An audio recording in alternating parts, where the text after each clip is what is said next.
Introduction to RSAES-OAEP. Welcome to the channel. Please consider subscribing. I produce videos daily, covering a wide variety of cloud topics with a focus on networking. Also, hit the bell icon to get notified of new videos. Today we're diving deep into RSAES-OAEP, which stands for RSA Encryption Scheme with Optimal Asymmetric Encryption Padding. This is one of the most important cryptographic standards we use today for securing data transmission. OAEP was designed by Mihir Bellare and Philip Rogaway in 1994 to address critical security vulnerabilities found in the original RSA encryption scheme. The padding scheme transforms RSA from a deterministic encryption algorithm into a probabilistic one, which is essential for achieving semantic security. RSAES-OAEP is standardized in several important documents, including PKCS No. 1 version 2.2 and RFC 8017. These standards define exactly how the padding should work, what parameters to use, and how implementations should handle various edge cases. The scheme is widely used in protocols like TLS, secure email systems, and various cryptographic libraries, including Open Secure Sockets Layer and Bouncy Castle. Understanding OAEP is crucial for anyone working with modern cryptography because it represents the secure way to use RSA encryption. The key innovation of OAEP is its use of random padding combined with hash functions to create a padding scheme that is provably secure under certain mathematical assumptions. Unlike simpler padding schemes like PKCS No. 1 version 1.5, OAEP provides security against adaptive chosen-ciphertext attacks, which are sophisticated attacks where an adversary can submit ciphertexts of their choice to a decryption oracle and use the responses to break the encryption. This level of security is essential for real-world applications where attackers may have various ways to probe a system. The problem with raw RSA.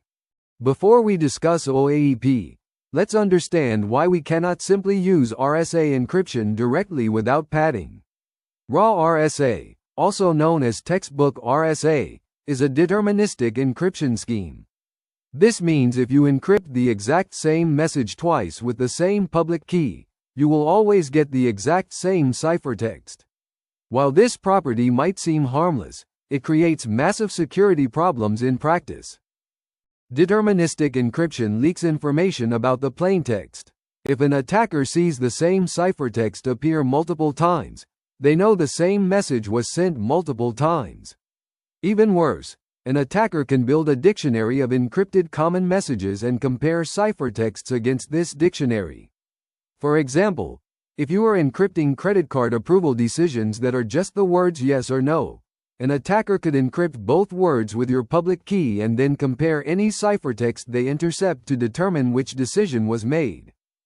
Raw RSA is also vulnerable to mathematical attacks based on its algebraic properties. RSA has a multiplicative homomorphic property, meaning if you have the encryption of message M1 and message M2, you can multiply these ciphertexts together to get the encryption of M1 times M2. An attacker can exploit this to manipulate ciphertexts without knowing the private key.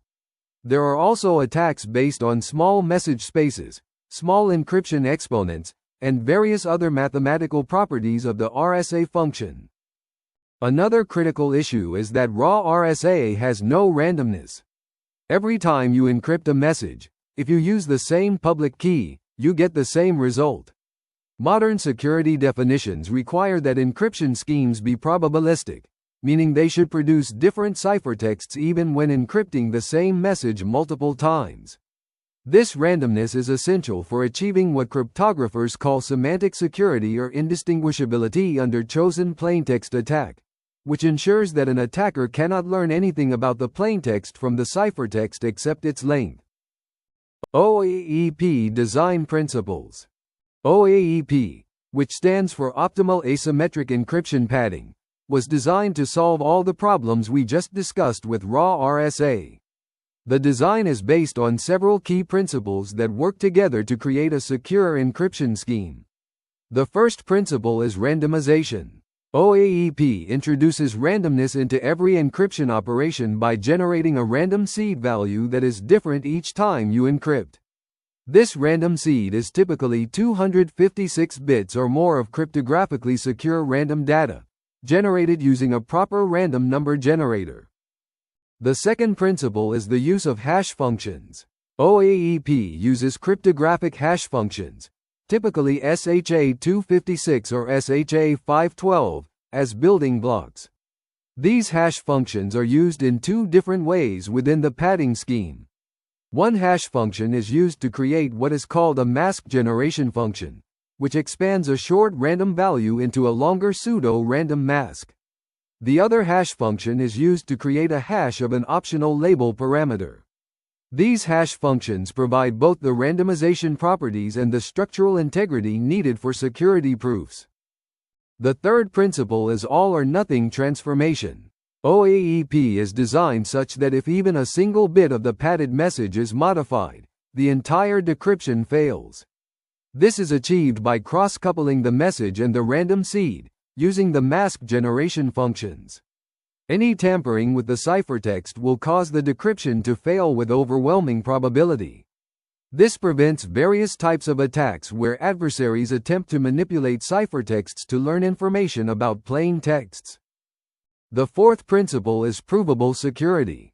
Unlike ad hoc padding schemes, OAEP has rigorous mathematical security proofs. Under the assumption that RSA is hard to invert and that the hash functions behave like random oracles, OAEP is provably secure against adaptive chosen-ciphertext attacks.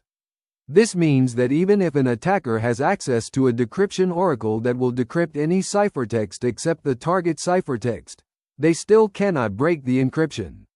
This level of security assurance is what makes OAEP the preferred choice for RSA encryption in modern systems.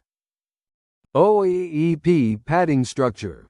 Now, let's look at the detailed structure of OAEP padding. The padding process takes your message M and transforms it into a padded message that is exactly the same length as the RSA modulus -1 byte.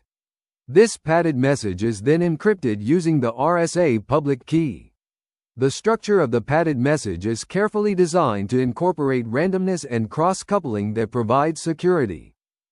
The padding starts with an optional label L. This label can be an empty string, which is the most common case, or it can contain some context information about the message. The label is hashed using a cryptographic hash function to produce a hash value called L hash. This hash is always the same length as the output of the hash function being used. So if you are using SHA-256, L hash will be 32 bytes.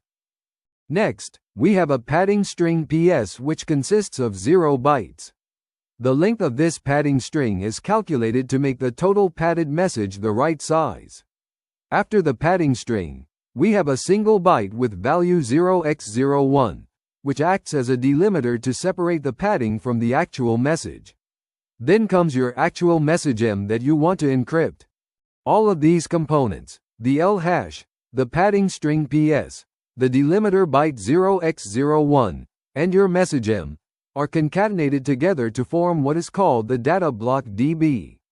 This data block is then combined with a random seed using the mask generation function in a specific two-step Feistel-like network that provides the cross-coupling we need for security. The random seed is typically the same length as the hash output, so for SHA-256 that would be 32 bytes of cryptographically random data. Mask generation function. The mask generation function, or MGF, is a crucial component of OAEP. It is a deterministic function that takes a seed value and a desired output length, then produces a pseudo-random output of that length. Think of it as a way to stretch a short random value into a longer pseudo-random mask that can be used to hide data. The specific MGF used in OAEP is called MGF1, which is defined in the PKCS number 1 standard. MGF1 works by repeatedly hashing the seed value concatenated with a counter.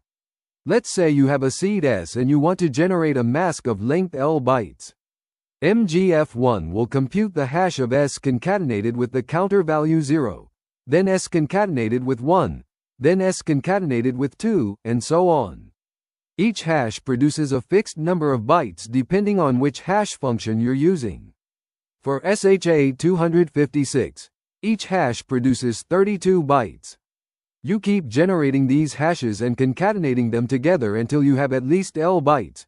Then you truncate the result to exactly L bytes.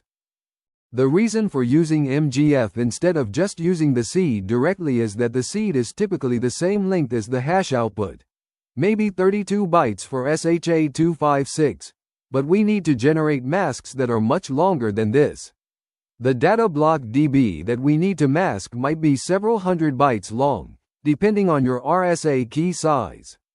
MGF1 lets us expand the short random seed into a long pseudo-random mask that is exactly the length we need. The security of MGF1 relies on the security of the underlying hash function.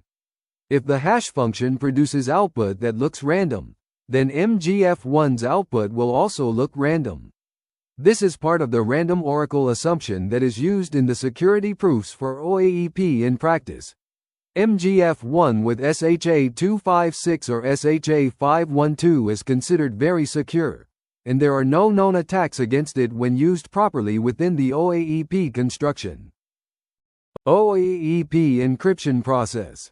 Let's walk through the complete OAEP encryption process step by step so you can see exactly how all the components fit together. We will assume you have a message M that you want to encrypt, a public RSA key with modulus N and public exponent E, and you are using SHA-256 as your hash function which produces 32-byte outputs. Step 1 is to compute the hash of the label. Even if you're using an empty label, which is the most common case, you still compute the hash. For an empty string, SHA-256 produces a specific 32-byte value. This gives us L hash, which is 32 bytes. Step 2 is to construct the data block DB. You take L hash, then append 0 bytes as padding, then append a single byte with value 0x01, then append your message M. The total length of DB is determined by your RSA key size. If you have a 2048-bit RSA key, that's 256 bytes, and you need DB to be 256 minus 32 minus 1 equals 223 bytes, where we subtract 32 for the random seed and 1 for a leading 0 byte. Step 3 is to generate a random seed. This seed should be 32 bytes of cryptographically secure random data.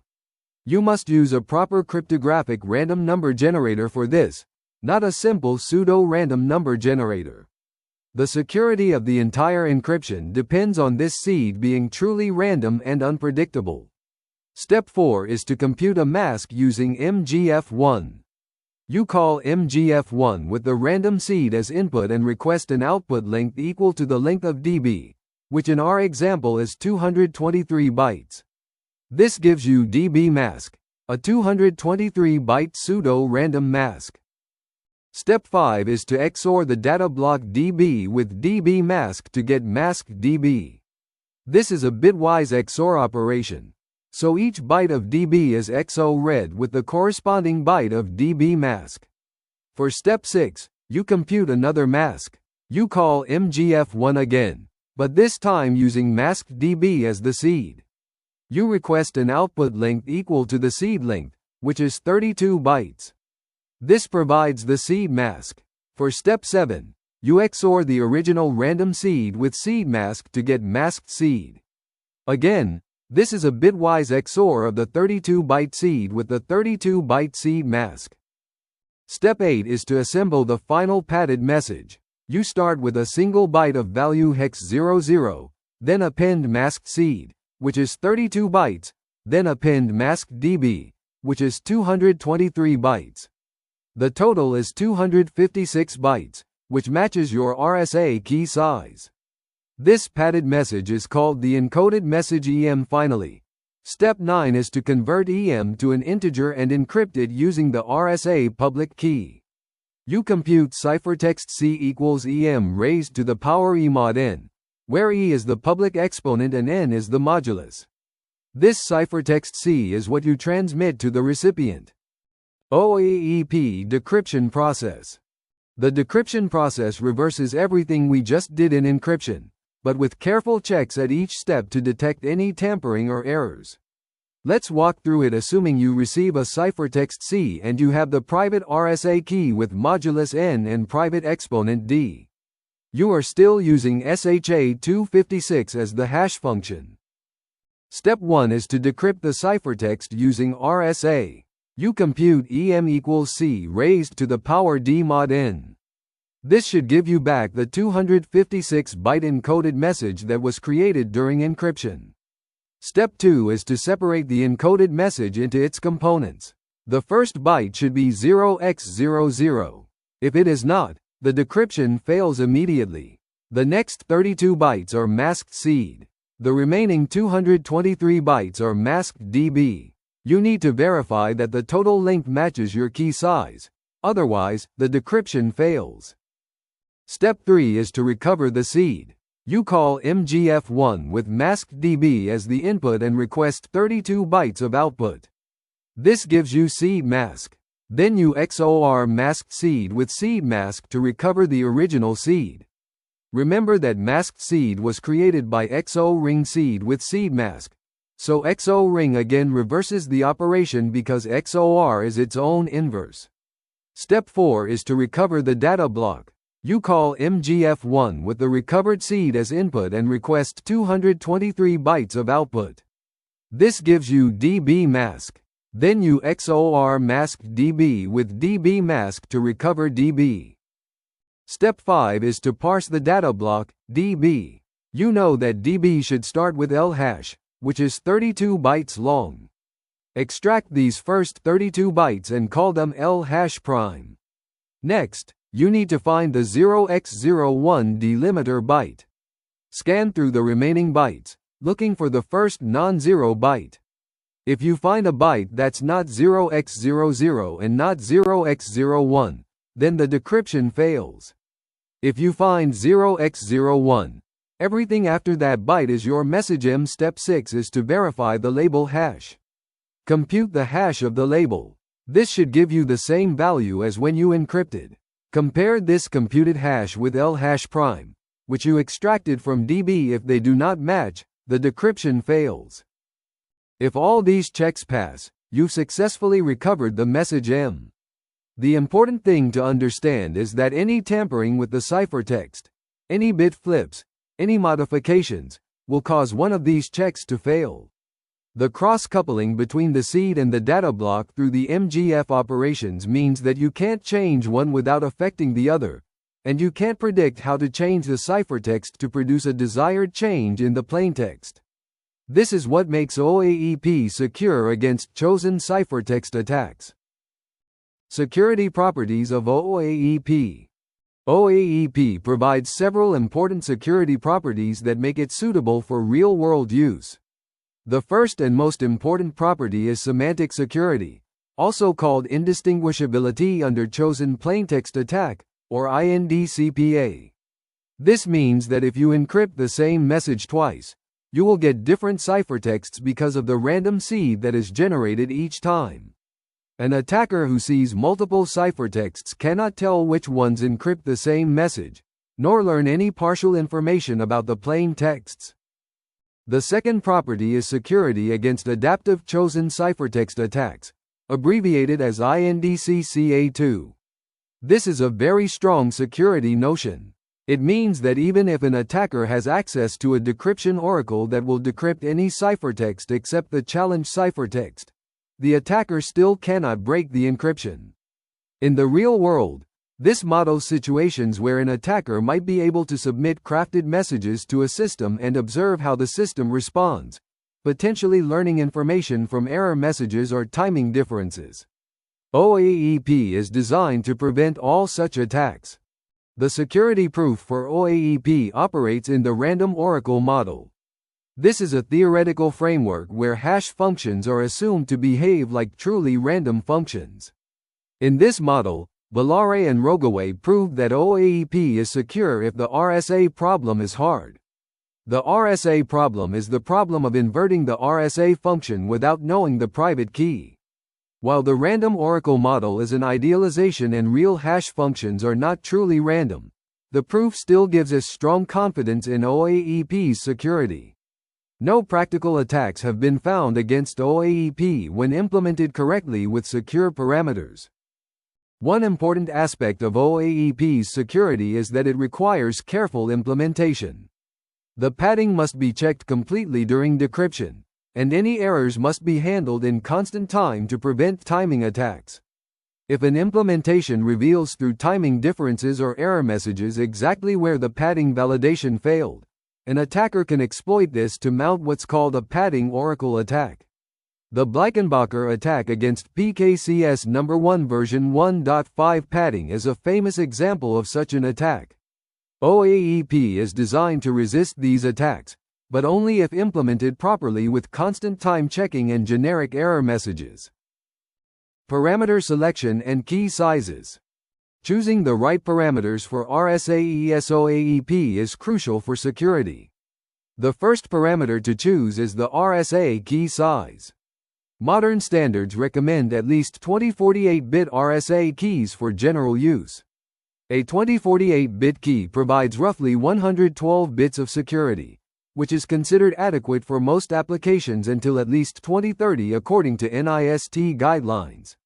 For highly sensitive data or long-term security, you should use 3072-bit keys which provide roughly 128 bits of security, or even 4096-bit keys for 152 bits of security. The second parameter specifies the hash function to use in OAEP and MGF1. The current recommendation is to use SHA-256 or stronger hash functions, for example, SHA-384 or SHA-512. You should never use SHA-1 with OAEP because SHA-1 has known collision vulnerabilities. The hash function affects both security and the maximum message size that you can encrypt. With a 2048-bit key and SHA-256, you have 256 bytes total. Subtracting 32 bytes for the seed, another 32 bytes for L-hash, 1 byte for the delimiter, and 1 byte for the leading zero. This gives you a maximum message size of 190 bytes. The third consideration is the label parameter. In most implementations, the label is set to an empty string. However, you can use the label to bind the encryption to a specific context. For example, if you are encrypting session keys for different purposes, you could use different labels like database encryption or file encryption to ensure that a ciphertext intended for one purpose cannot be decrypted and used for another purpose. The label must be the same during encryption and decryption, or the decryption will fail. The fourth consideration is random number generation. The security of OAEP critically depends on the random seed being unpredictable. You must use a cryptographically secure random number generator that is properly seeded from a good entropy source. On Linux, this typically means using dev/urandom or the getrandom system call. On Windows, use cryptgenrandom or bcryptgenrandom. Never use a simple pseudo-random number generator like the rand function from C's standard library. A predictable random seed completely breaks the security of OAEP, allowing an attacker to recover plain texts. Implementation in Python. Let's look at how to implement RSAES-OAEP using Python's cryptography library. The cryptography library provides a high-level interface that handles all the details of OAEP padding correctly. This is much safer than trying to implement the padding scheme yourself. We'll walk through a complete example of generating keys, encrypting a message, and decrypting it. First, you need to import the necessary modules from the cryptography library. From within cryptography.hazmat.primitives.asymmetric, we will need the RSA key generation functions, serialization functions to save and load keys, and the padding schemes. Additionally, we need the hash functions from cryptography.hazmat.primitives.hashes. To generate an RSA key pair, you call the generate private key function with the public exponent and key size. The public exponent is almost always 65537, which is a good choice for both security and efficiency. The key size should be at least 2048 bits. This function returns a private key object, from which you can extract the corresponding public key using the public key method. To encrypt a message, you call the encrypt method on the public key object. You pass it your plaintext message as bytes and a padding configuration. For OAEP, you create a padding.oaep object, specifying the mask generation function and the hash algorithm. The MGF parameter is set to padding.mgf1 with a hash algorithm, typically the same hash you are using for OAEP itself. The algorithm parameter specifies the main hash function, usually SHA-256. The label parameter can be none for an empty label. The encrypt method returns the ciphertext as bytes. To decrypt, you call the decrypt method on the private key object, passing the ciphertext and the same padding configuration you used for encryption. If the ciphertext is valid and hasn't been tampered with, you will get back the original plaintext. If the padding is invalid or the ciphertext has been modified, the decrypt method will raise an exception. It is important to catch this exception and handle it properly, showing only a generic error message to avoid leaking information through error messages. OAEP in OpenSSL. OpenSSL is one of the most widely used cryptographic libraries in the world, and it provides comprehensive support for RSAES-OAEP. Understanding how to use OAEP in OpenSSL is valuable. Many applications, web servers, and network tools rely on OpenSSL for their cryptographic operations. OpenSSL implements OAEP according to the PKCS #1 version 2.2 specification. This ensures compatibility with other standard compliant implementations. OpenSSL provides both command line tools and a CAPI for working with OAEP. The command line tool is useful for quick operations, testing, and scripting, while the CAPI gives you full control to integrate OAEP into your applications. Let's start with the command line interface. To encrypt a file using RSAES-OAEP, you use the RSAUTL command with the OAEP flag. The RSAUTL command stands for RSA utility, and it handles RSA encryption and decryption operations. When you run the encryption command, you need to specify several parameters. The encrypt flag tells OpenSSL you want to encrypt rather than decrypt. The in flag specifies your input file containing the plaintext message. The in key flag specifies the file containing the RSA public key in PEM format.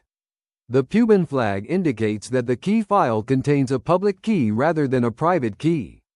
The OAEP flag is crucial because it tells OpenSSL to use OAEP padding instead of the older PKCS #1 version 1.5 padding. The out flag specifies where to write the resulting ciphertext. For decryption, the process is similar, but you use the decrypt flag instead of encrypt, and you provide the private key instead of the public key. You don't need the PUBIN flag when using a private key. OpenSSL will automatically use the same OAEP padding scheme that was used during encryption. If the ciphertext has been tampered with or if there's any padding error, OpenSSL will report a decryption failure. In the CAPI, you have more control over the hash functions used for OAEP and MGF1, allowing you to choose SHA-256, SHA-384, SHA-512, or other supported hash algorithms. OAEP versus PKCS #1 version 1.5. PKCS #1 version 1.5 is the older padding scheme for RSA encryption that was widely used before OAEP became the recommended standard. Understanding the differences between these two padding schemes is important for security decision-making and for understanding why modern systems have transitioned to OAEP. PKCS #1 version 1.5 was standardized in 1993, while OAEP came later in 1994 as a response to security concerns about version 1.5. The main structural difference is in how the padding is constructed. PKCS #1 version 1.5 uses a simpler padding format consisting of a leading 0 byte, a byte indicating the block type, a padding string of non-zero random bytes, a 0-byte separator, and then the message. This format is deterministic in structure except for the random padding bytes. In contrast, OAEP uses a more complex construction with hash functions and mask generation functions that create cross-coupling between the random seed and the message data. The critical security difference is that PKCS #1 version 1.5 is vulnerable to the Bleikenbacher padding oracle attack, discovered by Daniel Bleikenbacher in 1998. This attack exploits subtle information leakage when a server responds differently to valid versus invalid padding. By sending many crafted ciphertexts and observing which ones result in valid padding, an attacker can gradually decrypt a target ciphertext without knowing the private key. This attack has been successfully exploited against real-world systems, including early versions of Secure Sockets Layer and TLS. OAEP was specifically designed to resist padding oracle attacks through its all-or-nothing transformation property. The cross-coupling between the seed and data block means that you cannot modify the ciphertext in a controlled way to produce predictable changes in the padding structure. Additionally, OAEP provides stronger security guarantees, including proven security against adaptive chosen ciphertext attacks in the random oracle model. For these reasons, PKCS #1 version 1.5 is now deprecated for new applications, though it remains in use for backward compatibility in some systems. All new implementations should use OAEP. Common implementation pitfalls. Even though OAEP is a well-designed padding scheme, there are several ways that implementations can go wrong and introduce security vulnerabilities. Understanding these common pitfalls helps you write secure code and audit existing implementations. The first major pitfall is timing side channels. If your decryption implementation takes different amounts of time depending on where the padding validation fails, an attacker can use timing measurements to mount a padding oracle attack even against OAEP. Timing vulnerabilities typically arise from early exit conditions in the validation code. For example, consider code that checks the leading 0 byte first, and immediately returns an error if it's wrong. Then, it checks the label hash, and returns an error if that's also wrong. Next, it looks for the delimiter byte. These sequential checks create timing differences. An attacker who can accurately measure response times can distinguish between these different failure modes. The fix is to perform all validation checks and accumulate the results, only returning after all checks are complete, ensuring constant time execution regardless of where errors occur. The second common pitfall is inadequate random number generation. The security of OAEP depends critically on the random seed being unpredictable. If you use a weak random number generator or if the generator is not properly seeded, an attacker might be able to predict or brute force the random seed values. This completely breaks the security of OAEP because the attacker can then compute the masks and decrypt messages. Always use cryptographically secure random number generators provided by your operating system or cryptographic library. The third pitfall is incorrect error handling. If your application reveals, through error messages or error codes, exactly why decryption failed, for example, distinguishing between invalid padding structure versus invalid label hash versus a message that is too long, this information leakage can be exploited. All decryption failures should result in the same generic error message and error code. The fourth pitfall is using deprecated hash functions. Some older implementations might use SHA-1 or even MD5 with OAEP. These hash functions have known weaknesses and should never be used. Always use SHA-256 or stronger hash functions. The fifth pitfall is not validating input lengths properly, which can lead to buffer overflows or other memory safety issues. OAEP in TLS and real-world protocols. Transport Layer Security, or TLS, is the protocol that secures HTTPS web traffic, and it uses RSA encryption in several ways. Understanding how OAEP fits into TLS helps us see the practical deployment of this padding scheme. In older versions of TLS, specifically TLS 1.2 and earlier, RSA key exchange was one of the primary methods for establishing secure connections. The client would generate a random pre-master secret, encrypt it using the server's RSA public key, and send it to the server. Originally, TLS used PKCS number 1 version 1.5 padding for this RSA encryption because OAEP wasn't yet standardized when Secure Sockets Layer and early TLS were designed. However, this created a vulnerability to the Blankenbacher attack we discussed earlier. To mitigate this attack, TLS implementations had to be very careful about error handling and response timing. Over time, as OAEP became standardized and more widely implemented, some TLS implementations added support for OAEP-based RSA key exchange as an option, though this was never widely deployed. In TLS 1.3, which is the current version of the protocol, RSA key exchange has been completely removed regardless of which padding scheme is used. TLS 1.3 exclusively uses ephemeral Diffie-Hellman key exchange, which provides forward secrecy. This means that even if the server's long-term private key is compromised in the future, past sessions cannot be decrypted. However, OAEP is still relevant in TLS for other purposes. Certificates can contain RSA public keys, and some applications use these keys for encryption outside of the TLS handshake itself. OAEP is also used in other real-world protocols and systems. In secure email systems using S/MIME or PGP, when you send an encrypted email, the email client typically generates a random symmetric key. It encrypts your message with that symmetric key using AES, and then encrypts the symmetric key using the recipient's RSA public key with OAEP padding. In XML encryption, which is used in SAML and other web service security standards, OAEP is the recommended padding scheme for RSA key transport. In the Java cryptography architecture, OAEP is the default padding for RSA encryption. Understanding these real-world uses shows why OAEP is such an important standard. Hybrid encryption with OAEP. One of the practical limitations of RSA encryption, even with OAEP padding, is that you can only encrypt small messages. With a 2048-bit RSA key and SHA-256, you can encrypt at most 190 bytes of plaintext. This is not enough for most real-world data, like documents, images, or large messages.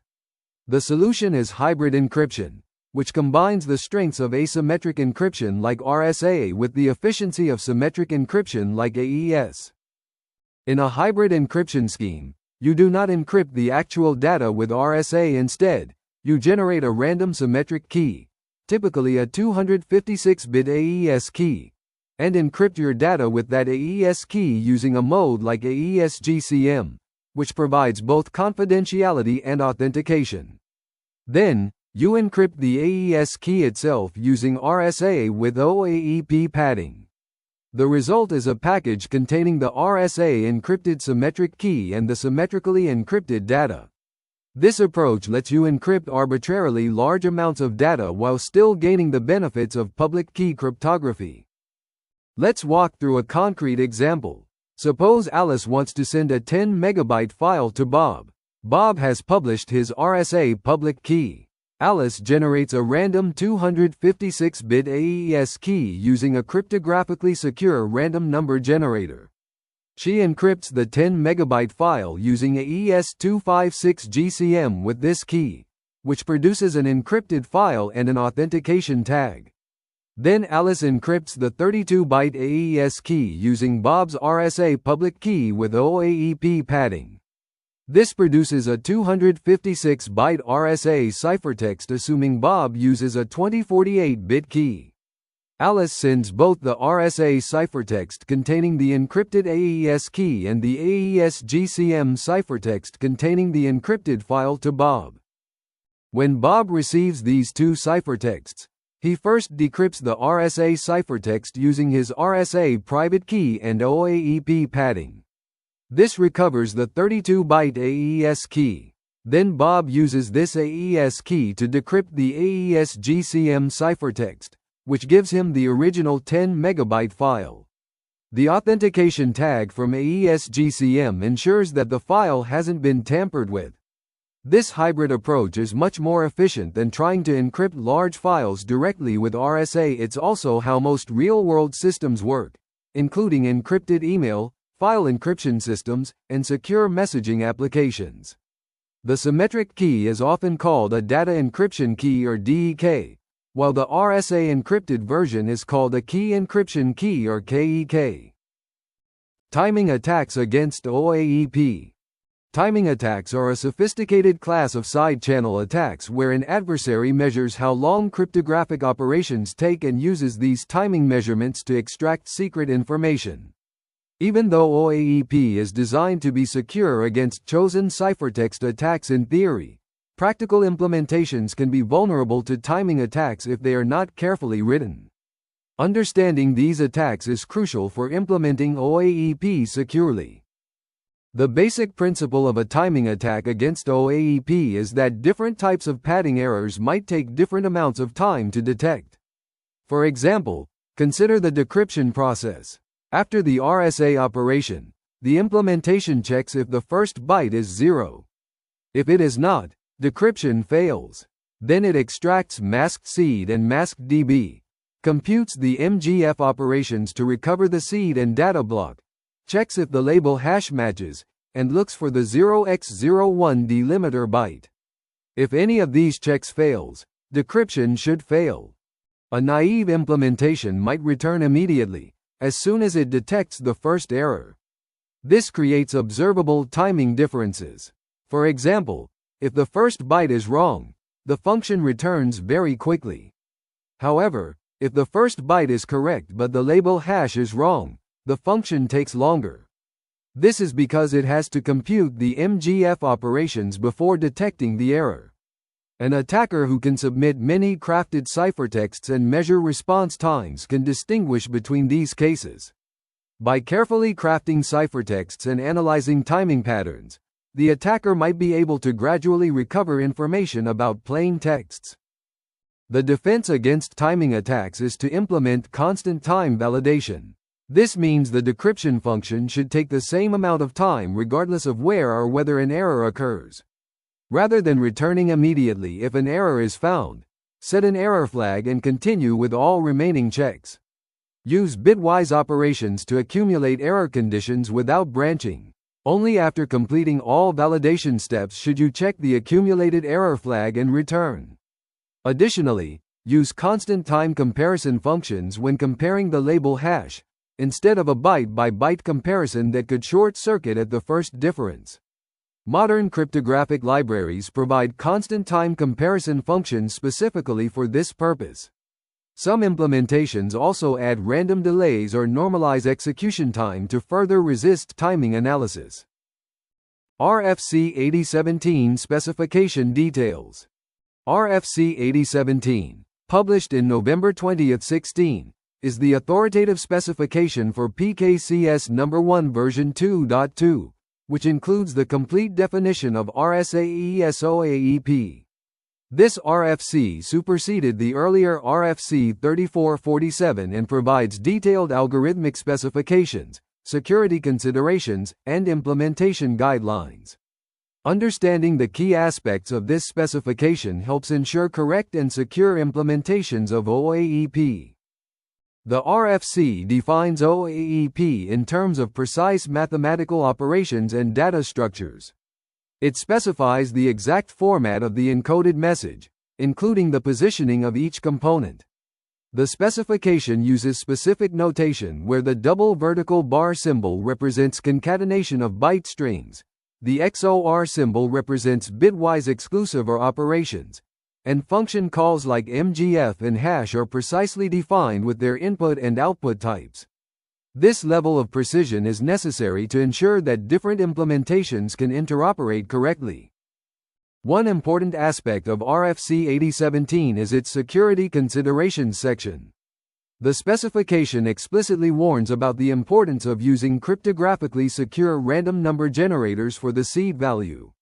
It discusses the random oracle model and explains that while OAEP has provable security in this model, the proof assumes that hash functions behave like truly random functions. The RFC also discusses the choice of hash functions and recommends using SHA-256 or stronger, explicitly advising against SHA-1 due to its collision vulnerabilities. The RFC provides guidance on parameter selection, including recommendations for minimum key sizes based on desired security levels. It specifies that the RSA modulus should be at least 1024 bits for legacy applications but recommends 2048 bits or larger for new applications. The specification also discusses the label parameter in detail, noting that while it is typically an empty string, it can be used to bind the encryption to a specific context or purpose. The RFC includes test vectors, which are example inputs and expected outputs that implementations can use to verify correctness.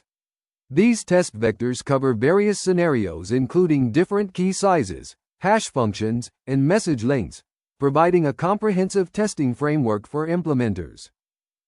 Real-world vulnerabilities and case studies. While OAEP itself is cryptographically sound when implemented correctly, there have been several real-world vulnerabilities in systems using OAEP, typically due to implementation errors rather than flaws in the OAEP design itself. Studying these vulnerabilities helps us understand the gap between theoretical security and practical security, and shows the importance of careful implementation and testing. A notable case is the Manger attack, discovered by James Manger in 2001. While not an attack on OAEP specifically, it demonstrated that even with OAEP padding, an attacker can exploit information leakage. This happens if an implementation reveals whether a decryption operation produced a valid integer within the RSA modulus range before checking the padding. The attack works by submitting carefully crafted ciphertexts.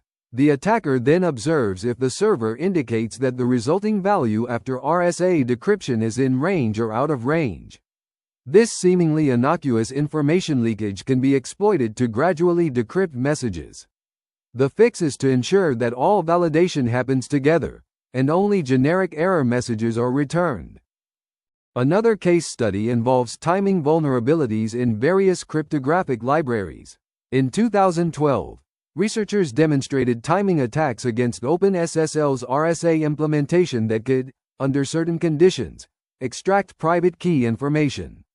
While these attacks primarily targeted the RSA operation itself rather than OAEP padding, they highlighted the importance of constant time implementations throughout the entire cryptographic stack.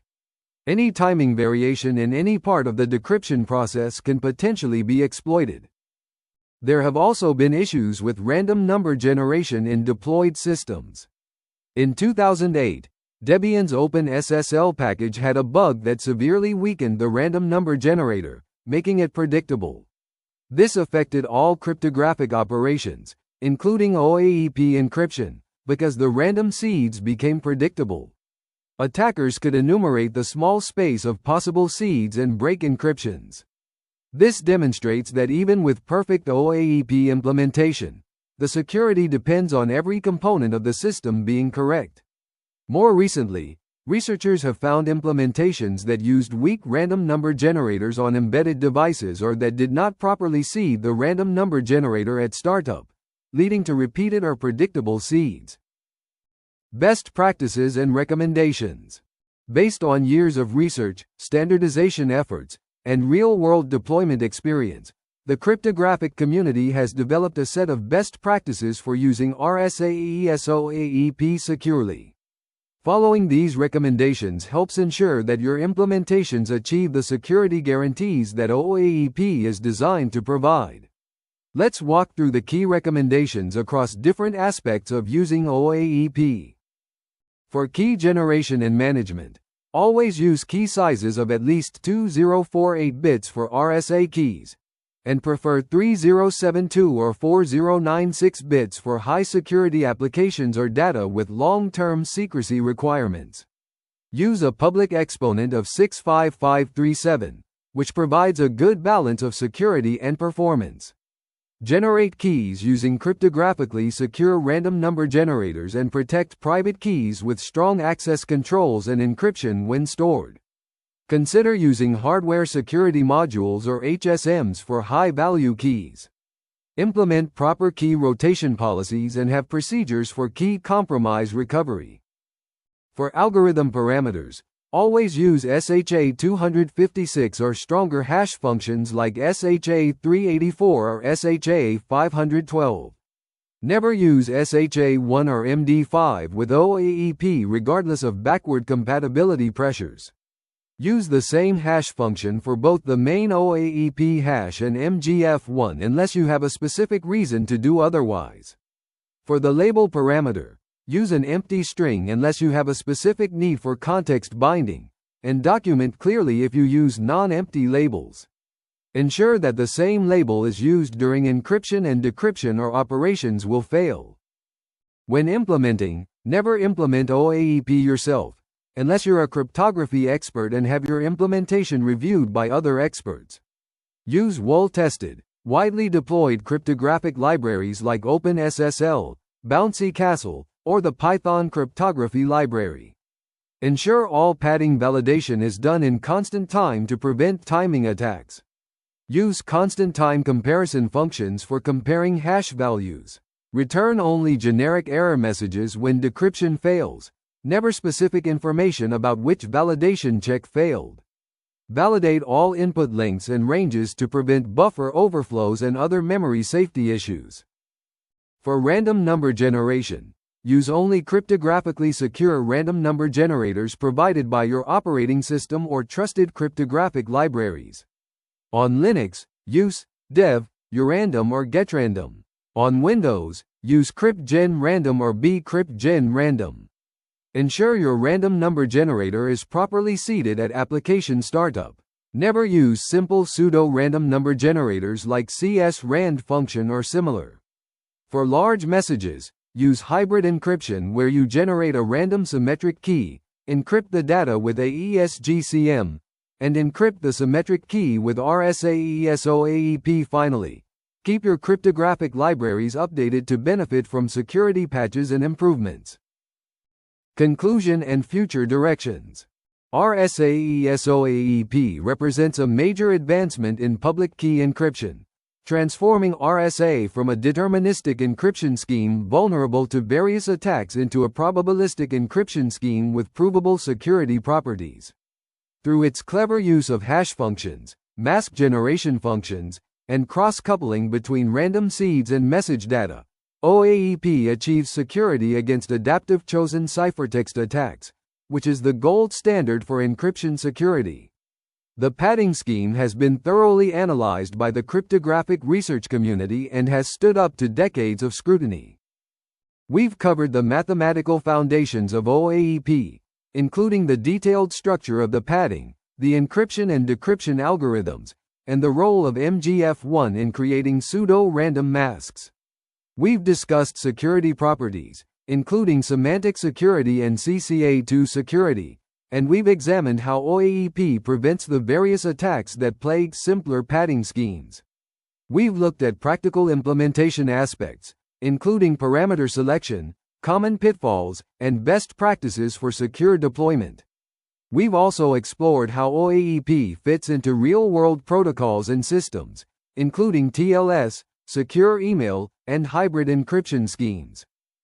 Looking toward the future, while OAEP remains secure with current parameters, the cryptographic landscape is always evolving.